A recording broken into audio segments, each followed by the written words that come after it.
Hello and thank you for tuning into the MacDesk Floor Report for Thursday, March 8th. I'm Rebecca Darst reporting to you from the center of the financial universe here on the floor of the NYSE.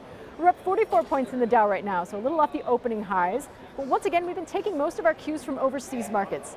Overnight during the Asia Pacific session, we had Q4 GDP numbers out of Japan that came in a little better than expected, and trade balance figures let some air out of the Japanese yen, particularly against the euro. More about that in a minute.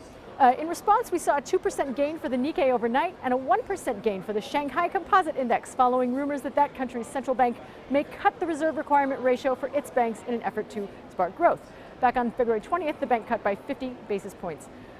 Sentiment remained upbeat throughout the European session, thanks in large part to a rise in German industrial production for January, as well as gathering optimism that Greece will be able to assemble enough voluntary participants to keep a pending debt swap deal on track today. In response, we saw generally narrowing spreads in bond yields between peripheral Eurozone nations and German bunds, and the price of European credit default swaps dropped today.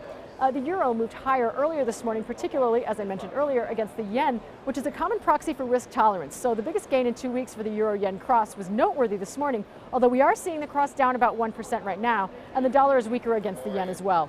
Since that time, we've been moving higher on a bevy of no news is good news news. The ECB left its benchmark lending rate unchanged this morning at 1%, and a subsequent press conference brought no real surprises for Mario Draghi. Initial jobless claims out of the U.S. showed a very slight sequential increase of 8,000 claims, but this was not a big market mover. Finally, vi ska sen till varmaste hälsningar till våra danska vänner. The MacDesk had the very great pleasure today of meeting a delegation from Denmark, including the Minister of Finance, their ambassador to the U.S., and the Danish Parliament's Finance Committee. We're also looking forward to a visit from the gang at Fusion IO today. So just a reminder, the MacDesk is located under the Bell Podium here on the trading floor, so swing by and pay us a visit if you're in town. In the meantime, you'll be hearing from us again at 1 p.m. for the midday, so check your inbox for that. Until then, that's all from me, Rebecca Darst, for the MacDesk Floor Report.